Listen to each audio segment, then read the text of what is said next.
नमस्कार दोस्तों, मैं पंकज कुमार गिरी GLCIS में आपका स्वागत करता हूं। लास्ट क्लास में हम लोगों ने राष्ट्रीय आय के बारे में पढ़ना शुरू किया था और आज इसी लेक्चर को हम लोग कंटिन्यू करेंगे। लास्ट क्लास में हम लोगों ने GDP, GNP, NDP, NNP के बारे में पढ़ लिया था। इसके अलावा हम लोगों ने फैक्टर कॉस्ट, मार्केट प्राइस के बारे में पढ़ा, फैक्टर्स ऑफ प्रोडक्शन के बारे में भी पढ़ा। आज जो हम टॉपिक चूज़ किया है हमने वह है नॉमिनल GDP और रियल GDP। सांकेतिक एवं वास्तविक सकल घरेलू उत्पाद, उसमें अंतर क्या है उसको समझने का प्रयास करेंगे हम लोग इस लेक्चर के अंदर में। ठीक है, तो हम सबसे पहले समझते हैं। हमें ये तो पता है कि GDP में प्रोडक्शन यानी उत्पादन, उसकी जो क्वांटिटी होती है उसको उसके प्राइस से मल्टीप्लाई करके जो हमें मिलता है उसको हमने GDP नाम दिया था। अब हम समझेंगे नॉमिनल GDP और रियल GDP में अंतर क्या होता है और नॉमिनल GDP और रियल GDP कैलकुलेट करने की आवश्यकता क्यों पड़ती है। ठीक है, तो हम एक सिंपल सा एग्जांपल लेते हैं। ठीक है, इसको आप अभी ध्यान में मत रखिए। फिलहाल यहाँ पे देखिए कि हमने दो वित्तीय वर्ष 2019-20 और 2020-21 से संबंधित आंकड़ों को हमने प्रेजेंट किया है। मान लीजिए कि हमारे पास कुछ आइटम्स है, कुछ वस्तुएं हैं जिनका प्रोडक्शन किसी अर्थव्यवस्था में हो रहा है। हालांकि किसी भी अर्थव्यवस्था में जो वस्तु एवं सेवा का उत्पादन होगा उसकी संख्या असंख्य हो सकती है, बहुत ज़्यादा हो सकती है। बट हमने फ़िलहाल इस एग्जाम्पल में हमने 4 आइटम्स का हमने यूज़ किया है ये समझने के लिए कि नॉमिनल GDP और रियल GDP में अंतर क्या है। वो 4 आइटम्स क्या है? Rice, wheat, sugar and potato. Suppose किसी पर्टिकुलर ईयर 2019-20 में 2019-20 फाइनेंशियल ईयर में जो राइस का प्रोडक्शन हुआ है वो है 50 kg का, व्हीट का जो प्रोडक्शन हुआ है 30 kg, शुगर का प्रोडक्शन 20 kg और पोटैटो का प्रोडक्शन 10 kg। हमें पता है कि GDP में प्रोडक्शन को नहीं देखते हैं बल्कि प्रोडक्शन की जो उत्पादन हुआ है उसकी मॉनेटरी वैल्यू क्या है, उसका टोटल वैल्यू क्या है उसको हम देखते हैं। तो मान लेते हैं कि इस 2019-20 में जो प्राइस था वो था 100 रुपीज़ राइस का, मतलब पर केजी, 50 रुपीज़ पर केजी व्हीट का प्राइस, शुगर का प्राइस 30 रुपीज़ पर केजी और पोटैटो का प्राइस 10 रुपीज़ पर केजी। अब हमें इससे पता चलता है कि टोटल 2019-20 में जो प्रोडक्शन हुआ है उसकी कीमत कितनी है। तो हमें पता चलता है कि टोटल राइस का प्रोडक्शन हुआ है वो 5000 रुपये का, टोटल व्हीट का प्रोडक्शन हुआ है 1500 रुपये का, टोटल शुगर का प्रोडक्शन 600 रुपये का और टोटल पोटैटो का प्रोडक्शन 100 रुपये का। अगर हम इन सबको ऐड कर दें तो हमें पता चलता है कि 2019-20 के लिए GDP क्या होगा? 7200। तो हमें पता चलता है कि 2020 के लिए 2019-20 के लिए टोटल GDP है यह है रुपीज़ में 7200। अब ध्यान देते हैं अगले वर्ष यानी अगले फाइनेंशियल ईयर 2020-21 में इन्हीं आइटम्स का यानी राइस, व्हीट, शुगर और पोटैटो का हम प्रोडक्शन देखते हैं और हमें पता चलता है कि इस साल के कंपेयर में प्रोडक्शन लगभग आधा हो गया है। लगभग नहीं, एग्जैक्टली आधा दिख रहा है। यहाँ पे राइस का प्रोडक्शन 50 kg था, यहाँ पे राइस का प्रोडक्शन हो गया 25 kg। राइस का प्रोडक्शन यहाँ पे 30 kg दिख रहा है। 2020-21 में व्हीट का प्रोडक्शन 15 kg हो गया है। शुगर का प्रोडक्शन यहाँ पे 20 kg दिख रहा है। यहाँ पे शुगर का प्रोडक्शन 10 kg हो गया है। यहाँ पे पोटैटो का प्रोडक्शन 10 kg है, यहाँ पे 5 kg दिख रहा है। इसका मतलब ये तो हमें समझ में आ रहा है कि 2019-20 की तुलना में 2020-21 के अंदर में प्रोडक्शन 50% हो गया है, 50% कम हो गया है। ठीक है, यहाँ पे प्रोडक्शन 50% कम हो गया है। लेकिन हमें ये भी देखने को मिलता है कि 2020-21 में इन्हीं आइटम्स की प्राइस लगभग 2019-20 के कंपेयर में डबल हो चुकी है। यहाँ पे प्राइस 100 रुपीज़ पर केजी था, यहाँ पे प्राइस 200 रुपीज़ पर केजी हो गया है। यहाँ पे व्हीट की प्राइस 50 रुपीज़ पर केजी था, यहाँ पे व्हीट की प्राइस 100 रुपीज़ हो गई है। यहाँ पे शुगर की प्राइस 30 रुपीज़ पर केजी थी, यहाँ पे हो गई है 60 रुपीज़ पर केजी।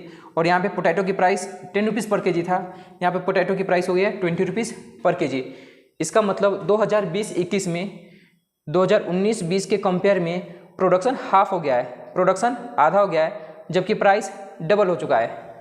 यहाँ पे महंगाई आ चुकी है 2019-20 के कंपेयर में।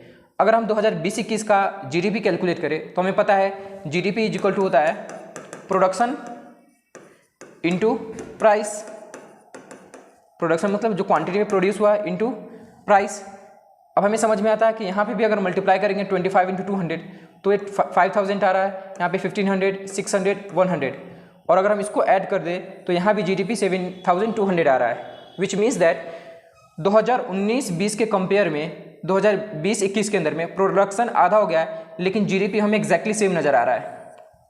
फिर से समझते हैं, 2019-20 में जो प्रोडक्शन हुआ है उसके कंपेयर में 2020-21 में प्रोडक्शन हाफ हो चुकी है, लेकिन चूंकि प्राइस डबल हो चुकी है, उसके कारण हमें जीडीपी दोनों साल में यानी 2019-20 और 2020-21 में जीडीपी एग्जैक्टली सेम आ रही है।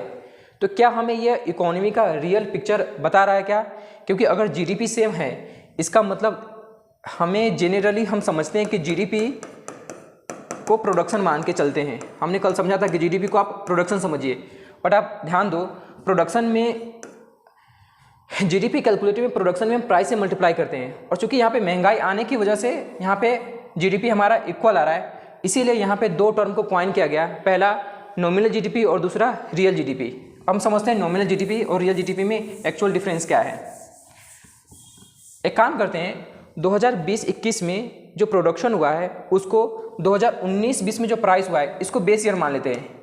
2019-20 को हम मान लिए बेस ईयर, एग्जाम्पल के तौर पे हमने 2019-20 को बेस ईयर मान लिया, और हमने देखा क्या, 2019-20 में जो प्राइस था वो ये है, और 2020-21 में जो प्रोडक्शन हुआ है वो प्रोडक्शन ये है। 2020-21 में उस साल के प्राइस को मल्टीप्लाई न करके 2019-20 वाला अगर हम प्राइस को मल्टीप्लाई करें इसके साथ, तब जो हमें जीडीपी आती है वो हमें आती है 3600। तब जो आती है जीडीपी वो क्या आती है, 3600। अब हमें ये समझ में आ रहा है कि 2019-20 के कंपेयर में 2020-21 में प्रोडक्शन आधा हो गया था, तो जीडीपी भी हमें आधा नज़र आ रहा है। और ऐसा कैसे हुआ? हमने पहले प्राइस को कांस्टेंट मान लिया। 2019-20 के लिए भी हमने यही प्राइस को माना है, और 2020-21 के लिए भी हमने यही प्राइस को माना है।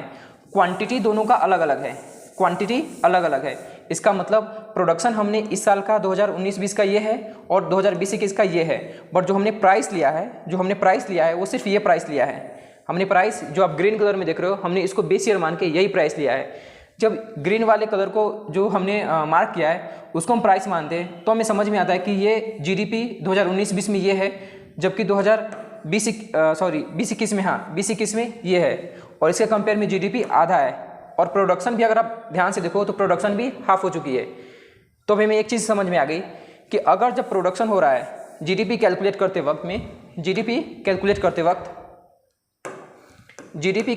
वक्त में अगर जो प्रोडक्शन हुआ है, जिस साल का प्रोडक्शन हो रहा है उसी साल के प्राइस से मल्टीप्लाई करते हैं। सो करेंट ईयर प्रोडक्शन को करेंट ईयर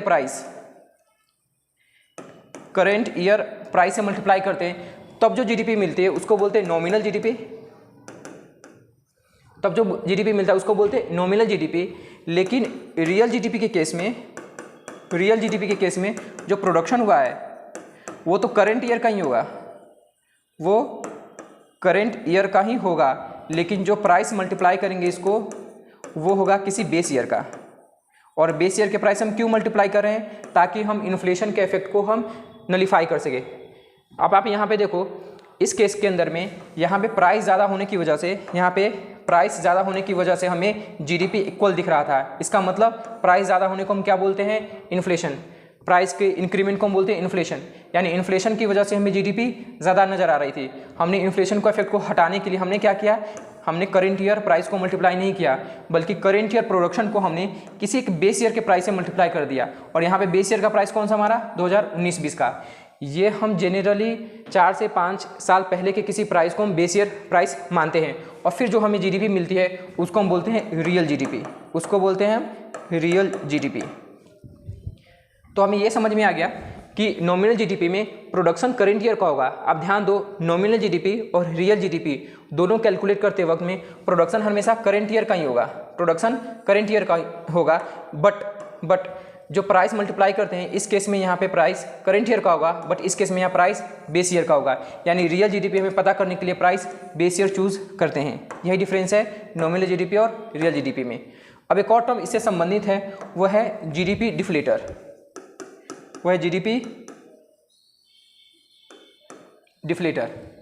जीडीपी डिफ्लेटर का फॉर्मूला होता है, यानी कि मुद्रास्फीति अपस्फीति कारक। अब हम देखते हैं इसका फॉर्मूला होता है nominal GDP divided by real GDP.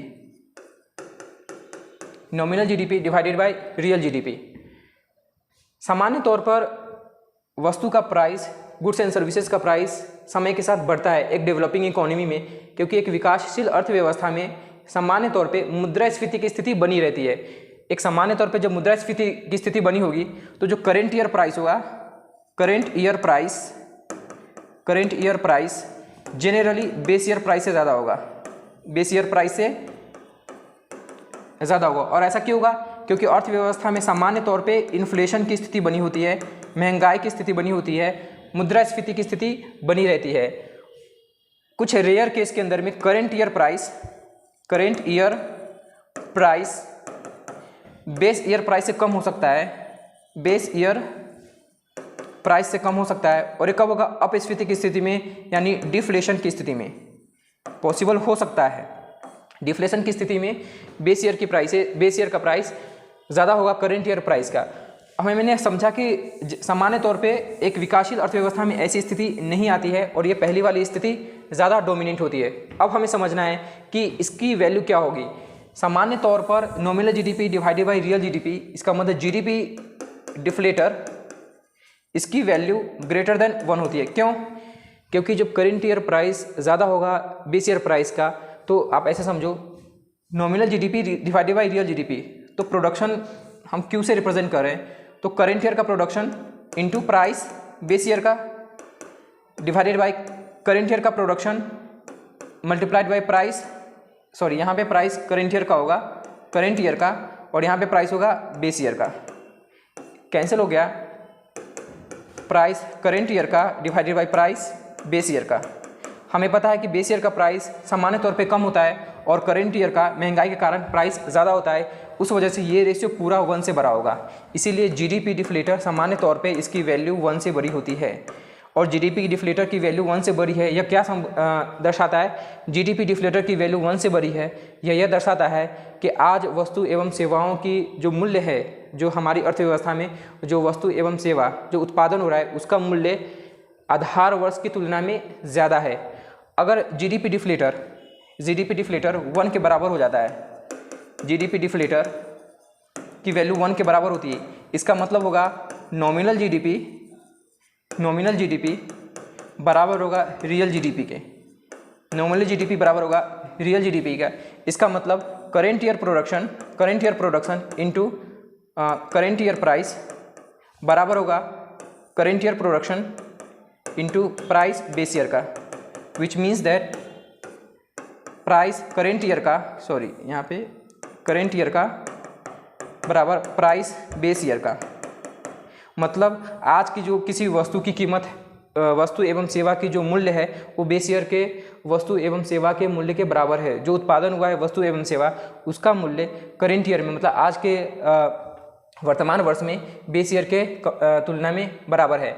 और अगर हम बात करें जीडीपी डिफ्लेटर की वैल्यू 1 से कम होगी जब करेंट ईयर में जो प्राइस है वस्तु एवं सेवाओं का, करेंट ईयर जो प्राइस है वो कम है बेस ईयर प्राइस के, उस केस में जीडीपी डिफ्लेटर की वैल्यू 1 से कम होगी। तो ये था कंसेप्ट नॉमिनल जीडीपी और रियल जीडीपी का, जिसमें हमने समझा कि किसी भी देश के अंदर में वस्तु एवं सेवा का जो उत्पादन हुआ है उसके अंदर में हमें मेज़र करने के लिए 2 पैरामीटर हो सकते हैं। और एक हमने समझा कि जो प्रोडक्शन हो रहा है उसमें उसी साल के मूल्य से उसको मल्टीप्लाई कर दिया जाए, और उस केस में जो जीडीपी मिलती है हमें, उसको हम बोलते हैं नॉमिनल जीडीपी। और जब हम किसी पर्टिकुलर साल में, किसी पर्टिकुलर ईयर में, प्राइस तो उसी साल का होता है, प्रोडक्शन तो उसी ईयर का होगा, और उसके अंदर में जो प्राइस से मल्टीप्लाई करते हैं वो किसी बेस ईयर का होता है, और उस केस में जो हमें जीडीपी नज़र आती है उस जीडीपी को अपन बोलते हैं क्या? रियल जीडीपी, क्योंकि इन्फ्लेशन को यह एडजस्ट करती है।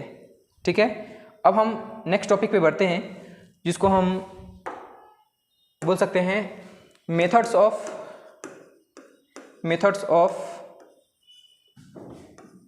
कैलकुलेटिंग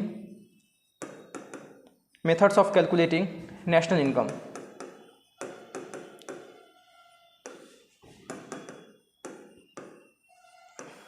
नेशनल इनकम को कैलकुलेट करने के क्या क्या विधियाँ हो सकती है, तो 3 विधियों के बारे में डिस्कस करेंगे। पहली विधि को हम बोलते हैं इनकम मेथड,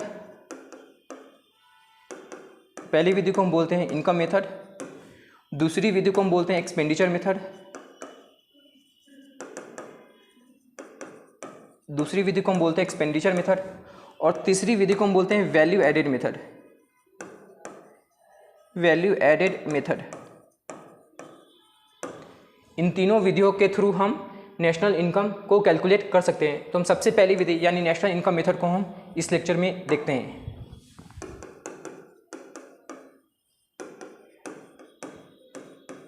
देखिए, हमें अल्टीमेटली कैलकुलेट क्या करना है, नेशनल इनकम, जिसका सबसे बड़ा पैरामीटर कौन सा होता है, जीडीपी।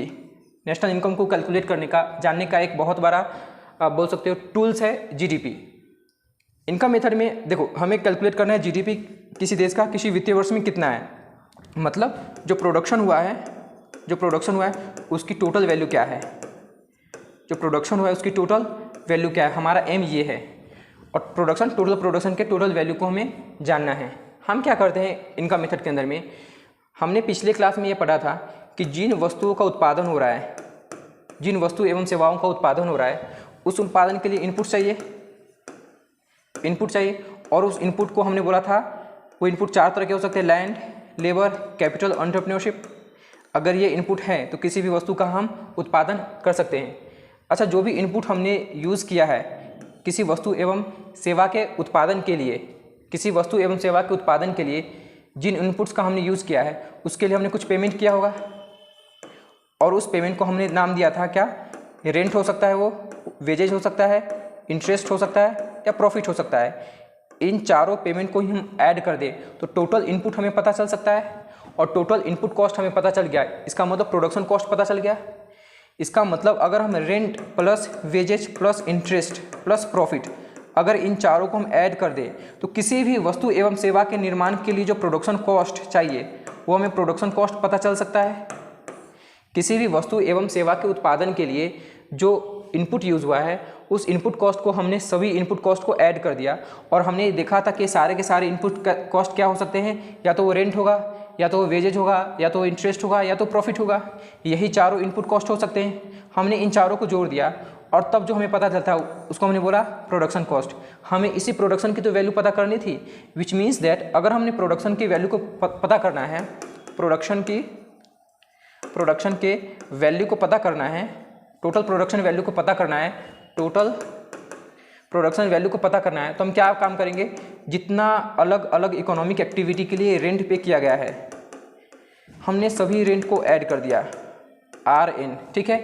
इसके अलावा प्लस हम क्या करेंगे, जो भी वेजेज पेमेंट किए गए होंगे सभी हमने वेजेज को ऐड कर दिया, प्लस जो भी इंटरेस्ट पेमेंट किए गए होंगे, मतलब कोई भी इकोनॉमिक एक्टिविटी हो रही है उसके लिए जो भी इंटरेस्ट पे किया गया है, प्लस जितने एंटरप्रेन्योर्स ने ये बिज़नेस किया होगा, ये प्रोडक्शन किया होगा, उसके लिए जो भी पेमेंट प्रॉफिट, हमने सभी प्रॉफिट को ऐड कर दिया।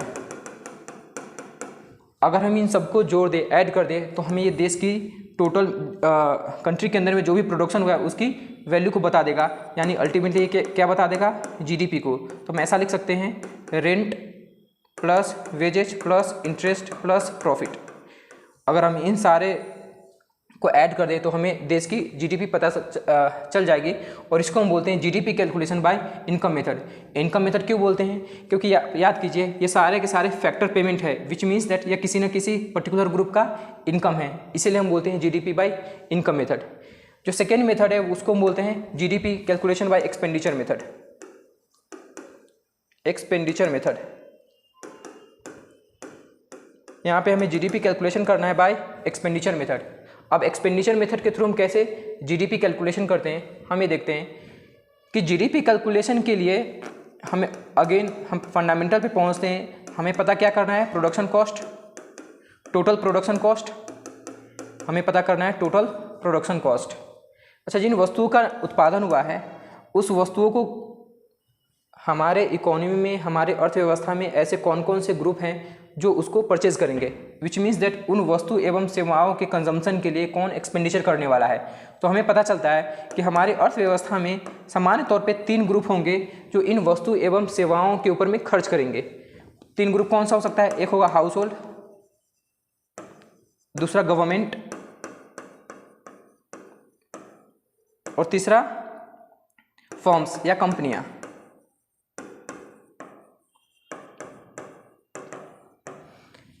यही तीनों ग्रुप हो सकता है जो वस्तु एवं सेवा का उत्पादन हुआ है, उस उत्पादित वस्तु एवं सेवाओं का कंजम्पशन इन तीनों में से कोई एक ग्रुप कर सकता है। जो हाउस होल्ड खर्च करती है किसी वस्तु एवं सेवा के उत्पादन पे, उसको बोलते हैं कंजम्पशन एक्सपेंडिचर। उसको क्या बोलते हैं? Consumption expenditure. जो गवर्नमेंट एक्सपेंड करती है उसको बोलते हैं गवर्नमेंट एक्सपेंडिचर, और जो फर्म्स या कंपनियां करती है उसको बोलते हैं इन्वेस्टमेंट एक्सपेंडिचर। ठीक है, विच मीन्स दैट कि हमारे इकोनॉमी के अंदर में जिन वस्तु एवं सेवाओं का उत्पादन हुआ है, उस वस्तु एवं सेवाओं जो जिसका उत्पादन हुआ है उसके ऊपर में ये तीन ग्रुप खर्च कर सकती है, एक्सपेंडिचर कर सकती है। हमें अल्टीमेटली जीडीपी कैलकुलेशन चाहिए और वो है एक्सपेंडिचर मेथड के थ्रू, विच मीन्स दैट अगर हम इन तीनों के द्वारा कंजम्पशन पे जो पैसा खर्च किया गया है, यानी गवर्नमेंट के द्वारा, हाउस होल्ड के द्वारा और फर्म्स के द्वारा, इन तीनों के एक्सपेंडिचर को हम ऐड कर दें तो हमें देश के अंदर में जो भी गुड्स एंड सर्विसेज का प्रोडक्शन हुआ है उसकी टोटल वैल्यू पता चल जाएगी। हम इसके लिए जो वर्ड यूज करते शॉर्ट हैंड नोटेशन यूज करते हैं वो है सी, गवर्नमेंट के लिए जी और इसके लिए आई। तो हम बोल सकते हैं कि टोटल, सिर्फ जीडीपी वर्ड यूज करते हैं, GDP is equal to C plus I plus G, क्योंकि ये कंजम्पशन एक्सपेंडिचर का मतलब हाउस होल्ड ने जितना खर्च किया, जितना एक्सपेंडिचर किया उन वस्तु एवं सेवाओं पे जो हमारे देश के अंदर में प्रोड्यूस हुआ था, जो वस्तु एवं सेवाएं बच गई उसके ऊपर में गवर्नमेंट खर्च कर सकती है, और फिर जो बची हुई वस्तु एवं सेवाएं होंगी उसके ऊपर में कंपनी खर्च कर सकती है। लेकिन आप एक और चीज़ ध्यान में दीजिए कि हमारे अर्थव्यवस्था में बहुत सारी ऐसी वस्तु एवं सेवाओं का निर्माण हुआ होगा जिसका प्रोडक्शन तो हमारे देश में हुआ है, बट उसका कंजम्पशन हमारे देश में नहीं हुआ है। क्यों? क्योंकि हमने उसको एक्सपोर्ट कर दिया है। प्रोडक्शन हमारे देश में हुआ है बट हमने चूंकि उसको एक्सपोर्ट कर दिया तो हम इसको इसमें एडजस्ट नहीं कर पा रहे हैं अभी तक, तो हम उन वस्तु एवं सेवाओं को भी लिखेंगे जो एक्सपोर्टेड आइटम है। तो यहाँ से जो निर्यात की गई वस्तु एवं सेवाएं हैं उसको हमने ऐड कर दिया ताकि उन वस्तु एवं सेवाओं को भी इंक्लूड कर ले जो हमारे देश में प्रोड्यूस हुआ है बट अभी हमारे देश में नहीं मौजूद है। अब इसके अंदर में आप देखो तो हम सभी वस्तु एवं सेवाओं को हमने ऐड कर लिया, बट अभी भी हो सकता है कि हाउस होल्ड ने या फिर गवर्नमेंट ने या फिर किसी फर्म ने उन वस्तु एवं सेवाओं का भी कंजम्पशन किया होगा, उपभोग किया, जो हमारे देश में नहीं बने हैं, बने तो कहीं और हैं बट हमने उसका कंजम्पशन इंपोर्ट करके कर लिया है, आयात करके कर लिया है, विच मीन्स दैट उनको हमें माइनस करना पड़ेगा। ठीक है, ये जो फॉर्मूला आता है इसको हम बोलते हैं GDP calculation bye expenditure method. मतलब हमारे इकोनॉमी के अंदर में जो भी स्टेक होल्डर्स हैं, हितग्राही हैं, उनके द्वारा जो पैसा खर्च किया गया है वस्तु एवं सेवा के कंजम्पशन पर, वस्तु एवं सेवा के उपभोग पर, उन सभी अमाउंट को हमने जोड़ दिया। यहाँ पे हमने एक्सपोर्टेड आइटम को यानी निर्यात की गई वस्तु को या सेवा को हमने इसलिए ऐड किया क्योंकि उसका उत्पादन हमारे देश में हुआ था, और हमने पहले भी पढ़ा है कि जीडीपी के अंदर में हम उन सभी वस्तु एवं सेवाओं के उत्पादन को ऐड करेंगे जिसका उत्पादन हमारे देश के भौगोलिक सीमा के भीतर हुआ है। लेकिन अगर कोई ऐसा वस्तु एवं सेवा है जिसका उत्पादन हमारे देश के भीतर नहीं हुआ है, जिसको हमने इंपोर्ट किया है, लेकिन उसका कंजम्पशन इनमें से कोई तीनों में से कोई एक कर सकता है, हम उस वस्तु एवं सेवा को माइनस कर देंगे और तब जो हमें मिलता है वो हमें देश की जीडीपी बाय एक्सपेंडिचर मेथड हम मिलती है। तो ये था GDP calculation bye expenditure method. तीसरा है वैल्यू एडेड मेथड, जिसको हम लोग नेक्स्ट क्लास में पढ़ेंगे। आज के लिए इतना ही, थैंक यू।